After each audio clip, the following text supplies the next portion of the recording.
watching WAFF 48 News. We start with breaking news. We are on the scene of two separate shootings that have left at least 2 people dead and Huntsville police hunting down suspects. We have live team coverage starting right now.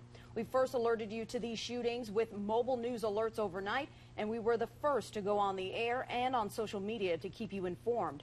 We begin this hour at Huntsville Hospital. WAFF 48's Jonathan Radford is live now, where several victims from one of the shootings started showing up at the ER just before midnight. Jonathan. Margot, we report on shootings all of the time, but it is a rarity to find that there are 4 victims, and that is the case this morning. And over the past couple of hours, we've learned that one of those victims has died from his injuries. His name is Philip Montague. Family members and friends gathered here at the hospital all throughout the morning after that shooting happened around midnight to just figure out what had happened and what the condition was of their loved ones. And one of those family members came to us and told us that her cousin, Philip Montague, 18 of Huntsville, had unfortunately passed away. The shooting happened on Evans Avenue. That's in North Huntsville around midnight. And when police arrived, they found gun shells scattered all throughout the street. And they even found blood there, but there were no victims. Apparently, the victims had driven themselves here to Huntsville Hospital. Once they arrived, they were taken in. At least Philip Montague was taken in for surgery, but he didn't come out alive. We spoke to his cousin moments after she received that troubling news. I come home looking forward to seeing him, and then I didn't find him anywhere. I went to his friend's house where he usually is, and he wasn't there at 10:30. So then 2 hours later, 3 hours later, I get a phone call saying that he was found and he had got shot at. So this is a case that you could obviously tell from her sound there that is developed pretty much since 10 o'clock on, and family members unfortunately do now know what did happen to Philip Montague. As for the other 3 involved, we believe it's 1 female and 2 males. Their condition is unknown at this time. We do know that they are still here at Huntsville Hospital. Huntsville police have not said if they made any arrests, and they have also haven't said if there is another suspect that they're looking for in this case. We've seen them come in and out of the hospital all morning long. They are most likely investigating and asking questions of witnesses and family members, and most likely they'll ask questions of the victims once they recover. We're live at Huntsville Hospital this morning. Jonathan Radford, WAFF 48 News. And at the same time all of that was happening, police in West Huntsville were called to a separate shooting scene. And we continue our team coverage right now in West Huntsville on Karen Davy Drive, just west of the new Calhoun Community College campus. Jake Brent's been out there all night long. And Jake, what exactly happened? Well, Trent, a man was shot and killed by another man while he was visiting his girlfriend here at Sherwood Park Apartments. Now, I just got off the phone with the Madison County coroner, and he says that the man died from multiple gunshot wounds. Now, it all started around midnight. Police say that 3 people were in the apartment at the time of the shooting. Afterwards, police say the suspect then fled the scene. Now, right now, police have not released a detailed description of the suspect. At that same time, the girlfriend went to a neighbor's apartment and called 911. Now, police have gathered evidence and are actively investigating, trying to get more information on the suspect, get an accurate description out there. They are still actively looking for that suspect. Again, 1 man shot and killed. All we know about that victim is that it was a 41-year-old male. And any new updates that we get this morning, we'll pass those along. Fatalities that we know of happen right around the Jackson-DeKalb County line, right in the Rosalie community. We know of more injuries as well this morning, and we're also hearing several destroyed buildings along Highway 71 in the Pisgah and Rosalie area. Let me send it out to WAFF 48's Jonathan Radford, who's live for us this morning. Jonathan, are you getting new details in? Yeah, we're starting to learn more about the town of Rosalie and specifically about the areas that were hit pretty hard. We're nearby a convenience store right here in the center of the town of Rosalie, and just within the past 5 minutes or so, they put up this caution tape really to ward people off who may be trying to sift through things because there are still power lines on the ground. There's one right underneath my foot right here, not hot, however, causing a considerable amount of concern for those law enforcement agencies that are out trying to keep people safe this morning, considering the storm's massive fury that has had a number of fatalities and injuries. But let's first talk to Sheriff Phillips from Jackson County this morning. Sheriff, when you talk about the power lines being out, we're talking about for a few miles, right? Approximately a mile and a half, something like that. I talked to one of the linemen earlier, and he said they have to replace 14 poles. Okay, so obviously power is out to a number of people in the area, but this is really having a great impact on traffic. Oh, absolutely. I mean, the poles and the lines are across the road, so we're having to shut down Highway 71 here in Rosalie. Okay, so Highway 71 shut down. Once again, they're advising people to use extreme caution if you do have to be out. I know some people will be heading to work, some to school. Jackson County Schools on a 3-hour delay. However, some people are going to be out and trying to sift through things in the area. We do know that there are 3 fatalities and 2 injuries here from the town of Rosalie. And this morning, as the sun begins to creep up, people are going through their things, sifting through their belongings, and seeing some very sad and utter destruction here this morning in Rosalie. We're live in Jackson County. Jonathan Radford, WAFF 48 News.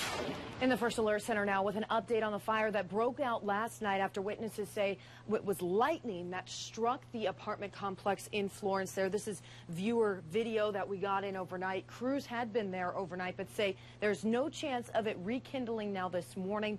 The Ivy Green Apartments, specifically Building F, had smoke coming out of it, seen from miles away. 2 ladder trucks sprayed the building from above while the firefighters were on the ground, keeping it from spreading to those other buildings there. But 3 adjacent apartment buildings had to be evacuated as a precaution there. No injuries reported, thankfully. A college student who lives next to the building that burned says he saw what caused this fire. I heard a real loud crack right outside my window, and at the same time I looked up and I saw lightning strike just kind of through my blinds, and I knew it was real close. I didn't know how close, but I knew it was real close. Again, we believe that this was caused by lightning. Investigators, again, will be out later today to confirm that information. Margo? Stephanie, now to DeKalb County, where heavy rain is still hampering the recovery effort this morning. We know in Eider there are several trees and power lines still down, and we've heard of several injuries as well. WAFF 48's Jake Barrett is live for us this morning in Jackson County. Jake, what do you see? Well, I just got back from that daycare in DeKalb County, the Eider Christian Daycare Academy, and it is completely wiped out. I mean, there is no building, no structure left. There's chairs and everything strewn about. There was a house behind the daycare as well that has also been wiped out. Now, there were 7 people that lived in that house. They were the owners of the daycare. I've learned that 6 of them have been taken to the hospital. There were 3 children and 4 adults. The adults who were taken to the hospital are believed to be in critical condition at this point. But I'm seeing a lot of sheriff's vehicles cruising around. They have their spotlights pointed out towards yards and roads and homes, and just searching for anybody who may be trapped, anybody who may be in trouble because of all the down power lines and trees. They've crashed right through homes. They've ripped roofs off in the area as crews are out here now, and they're scouring the areas. There's some places they can't even get to as they try to clear roads and clear those poles and clear damage and debris and everything out of the way. Now, I did speak to Anthony Clifton with the DeKalb County EMA. He said they're starting to clear the area towards the Georgia state line.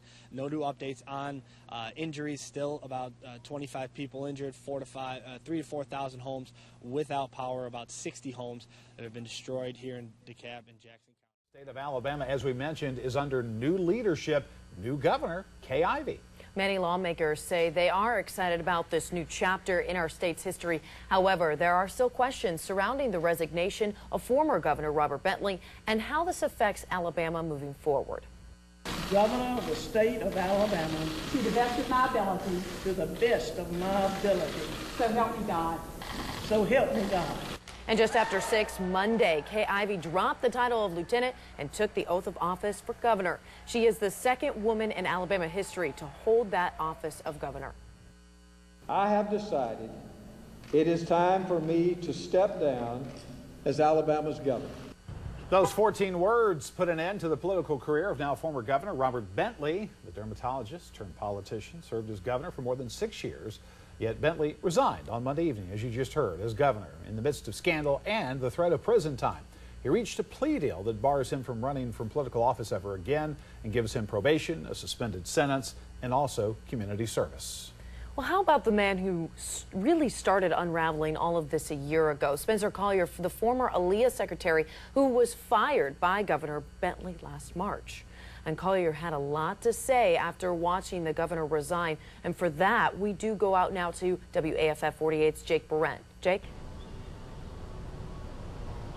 That's right. Spencer Collier said he saw it all coming ever since he first made the claim that the governor was having an affair back in March of 2016. Now, that came a day after he was fired abruptly by the governor. And Collier is feeling vindicated today that everything has finally come out with the governor. Now, he spoke to our news partners down in Birmingham, WBRC, yesterday, just minutes after former Governor Robert Bentley resigned. Now, Collier said he feels sympathy for those around Bentley, but as far as the former governor himself and alleged mistress, Rebecca Mason, he's hoping the state throws the book at them. I don't think, and I hope, that this Attorney General's office will not let her just slide by under the radar. I know part of the negotiations was immunity for her. I hope that was not part of the deal. Now, Collier has to feel satisfied that he saw this coming all along, but he's not out of the water yet. He still could face fraud charges stemming from that Sharman report that was released on Friday. So his future is still up in the air right now, just like many down in Montgomery. We'll keep you posted on the very latest as fallout continues from Governor Bentley's resignation yesterday. Live this morning in Huntsville, Jake Barrett, WAFF 48 News. Jake, thank you. The events leading up to the impeachment of former Governor Bentley started last March. That is when Bentley, as you just heard, fired former Alabama Law Enforcement Agency head Spencer Collier. Now, a day after being fired, Collier came forward with those allegations that Jake was mentioning, that the governor was having a romantic relationship with his top advisor, Rebecca Mason. Elizabeth Gentle's been in Montgomery. She takes a closer look now at Bentley's political downfall. So thank you. And goodbye. When allegations of an affair with former aide Rebecca Mason surfaced, lawmakers began looking into impeaching Alabama's former governor. When you see corruption, you have to call it what it is and hold people accountable. But you can always trace it back to folks. They have a tendency, they get in office and they think they're better than everybody else, or they don't have to listen to everybody else. And it was sad to see this develop like this. Bentley, who says he knows he made mistakes but did nothing criminal, said he has no plans of stepping down. But as impeachment hearings began, Bentley changed his mind and instead resigned his position. I've not always made the right choices. I've not always said the right things. Though I have sometimes failed, I've always tried to live up to the high expectations the people place on the person who holds this esteemed office. Before leaving the state grounds for the last time, Bentley said he's sorry for his actions, that he no longer wants his friends, family, and the state to be subjected to consequences of his past actions. Lawmakers we spoke with say this is an embarrassment they hope is now behind them. I think it was time for a clean slate, and I believe Governor Ivey will do a good job, and we could put a lot of this mess behind us and start looking at other things. And that was WAFF 48's Elizabeth Gentle reporting. WAFF 48 legal analyst Mark McDaniel says the governorship was Bentley's only bargaining chip to reach a deal. Well, McDaniel says if Bentley had testified before the Judiciary Committee, as he was scheduled to do, he risked losing all of that and could have faced prison time if convicted. The impeachment lawyers are concerned about his governorship. The criminal defense lawyers are worried about his freedom. That's a big difference, okay? And so while the impeachment lawyers may have wanted him to make a statement yesterday and give evidence, his criminal lawyers were, I'm sure, telling him, you can't make a statement, Governor. The plea agreement dictates Bentley cannot seek elected office again. He has to repay more than $36,000 in campaign funds within a week and perform 100 hours of community service as a physician. And this morning, we are also looking into who else possibly could face charges in the political fallout involving the former governor. Right now, 9 Alabamians are working to disbar Senator Luther Strange. That complaint accuses Senator Strange of violating the rules of professional conduct on multiple fronts, including the investigation into former Governor Bentley. Then Governor Bentley named Strange to the Senate seat vacated by Jeff Sessions. We are also checking into the possibility that Rebecca Mason could face charges. Mason, you may remember, was serving as the governor's senior political advisor when the scandal broke. She resigned that job shortly after the allegations of an affair. We move into the hottest months of the year. It's always a good rule of thumb to check your back seat for your children or pets before leaving your car. As we enter the 5th month of the year, sadly, 5 children have lost their lives after being left in hot cars. According to NoHeatstroke.org, 39 children died in hot cars last year. Those deaths are prompting state lawmakers to consider a bill that legally protects you if you choose to break into a hot car to rescue a pet or a child. If the bill passes, rescuers wouldn't face any penalties for breaking in to save a life. We spoke with one pet owner about this possibly life-saving law. Breaking and entering on somebody else's property at the same time, so you can't really justify that, but a baby or a child or a dog is a life, and being in a hot car, no, I'd break somebody's window. Now, there are a couple of parameters to this bill. First, the car would have to be locked, making forcible entry necessary. Secondly, you must call 911 or animal services first, and you'd have to stay with that person or child until they arrive. And finally, you'll have to leave your personal information with that owner of the vehicle. There's a similar law already in place in Tennessee, the Alabama bill, set to be considered in the upcoming session. A bill designed to help parents with autistic children is stalling in Montgomery, and now advocates are worried. The bill hit a roadblock after passing unanimously in the House last month. It's yet to come up in a Senate committee. The committee chairman says it will be another week before they plan to hold a hearing on it. If you like to play on websites like DraftKings or FanDuel, listen up, this is for you. Pay-to-play fantasy sports websites may soon be back up and running in Alabama.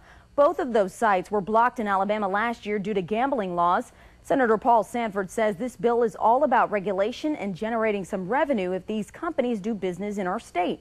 The bill will pass a 6% tax on gross receipts along with an $85,000 licensing fee if the fantasy sports betting company has more than 5,000. It is my high honor and distinct privilege to introduce to you the President-elect of the United States of America, Donald Trump. Have to get together.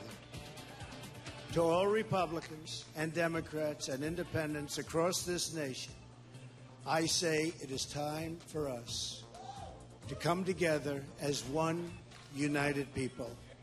Donald Trump stuns the world by beating Hillary Clinton to become the 45th president of the United States. You're watching WAFF 48 News. While the campaign is over, our work on this movement is now really just beginning. We're going to get to work immediately for the American people. And we're going to be doing a job that hopefully you'll be so proud of your president. You'll be so proud. 58 million Americans tell Donald Trump, you're hired as the next president. In fact, at 1:40 Central Time this morning, NBC News confirmed that Hillary Clinton called Trump to concede the race officially, making him the president-elect of the United States. A massive turnout propelled Trump to an unexpected victory. After taking the stage early this morning, Donald Trump thanked one specific Alabamian for his rise. The first man, first senator, first major politician. And let me tell you, he is highly respected in Washington because he's as smart as you get. Senator Jeff Sessions. Where's Jeff? Well, Sessions was in Madison. You might remember this when he endorsed Trump during that massive rally in Madison. That was back in February. We'll have much more from this historic speech in our next half hour. By the way, if you want to watch Trump's full address, we have it posted for you right now on our news app. Different news outlets have different methods for calling states and rounding up the numbers for the Electoral College, and NBC currently has not called 4 states. That's right, 4 states, but even if Clinton wins all 4, which is highly unlikely, it will not change the Electoral College outcome. Here to break down where things stand right now, Stephanie Mills is standing by in our First Alert Center. Stephanie. Good morning, Trent, Margot. I have the NBC map pulled up for you to get a good look at where things stand according to NBC News this morning. Arizona, Minnesota, Michigan, and New Hampshire all still in gray here, meaning they are still undecided. At this point, though, in Arizona, I'll go ahead and just hover over that so you can see the numbers here. Trump holds about 50% of the votes, Hillary Clinton with about 45%, and that is at 72% of the votes in as of about 2 hours ago. In Minnesota, Hillary Clinton, Mrs. Clinton, is expected to win the state at 47% right now to Donald Trump's 46%. 99% is already in, but NBC News has it as too close to call in Minnesota right now. But the two states here really at a standstill are Michigan and New Hampshire. It's practically a tie in both of those states here. The Michiganders, their vote for Mr. Trump is in at 47.6 and Mrs. Clinton at 47.3. In just a moment, my producer was trying to tell me something in my ear here. Just a moment here. And it sounds like Clinton just won the popular vote there in, I believe, Michigan is where we're talking about here for, or just general vote as well. We know New Hampshire, going back to the map here, New Hampshire, which I told you last week was predicted as a Trump win, has Trump at 47.5 and Hillary Clinton at 47.4%. And a closer look at those numbers there, it's just about 300 voters difference in New Hampshire. Both have 95% of the ballots counted for Michigan and New Hampshire. Again, for just learned that Hillary Clinton did win that popular vote for general election. That is confirmed. Check this out. A teenage girl in Virginia got a very special gift from her family for Christmas. Love to hear that. Her name is Maddie. She's 17 years old. She has Down syndrome. Her family got her tickets to a convention just up the road from us in Nashville for her favorite show, Supernatural. So she was excited about that. On top of just getting to attend the convention, she may get a chance to get some photos and autographs from her favorite actors from the show. Check out her beautiful reaction. We're going to meet Dean. We're going to go meet Dean. Me and you are going in February to meet Dean for real. We're going to go meet Dean. We're going to go to the Supernatural Convention and meet Dean and Sam and Crowley and everybody. We're going for 3 days and we're going to meet them all. Yes! Those are the tickets. Mommy's already bought. You gotta love the reaction. She's so excited, and obviously a special Christmas present. As you can see and hear there, Maddie says her favorite character from the show is Dean Winchester, played by Jensen Ackles. People have actually sent this video via social media to the actors in hopes they'll see it before the convention in February. I'm hoping they will. Yeah, and if Jensen's name sounds a little bit familiar, our producer, Carly, has put him in the trending segment a time or two. To say she's a big fan, sort of an understatement of Jensen and the show. So she's probably in the booth right now crying watching this segment. Yeah, same kind of reaction. She went to Supernatural Convention in October and got to meet Maddie's favorite actor and the rest of the cast. She said it was the best thing about 2016 for her, and hopefully it'll be the best thing about 2017 for Maddie.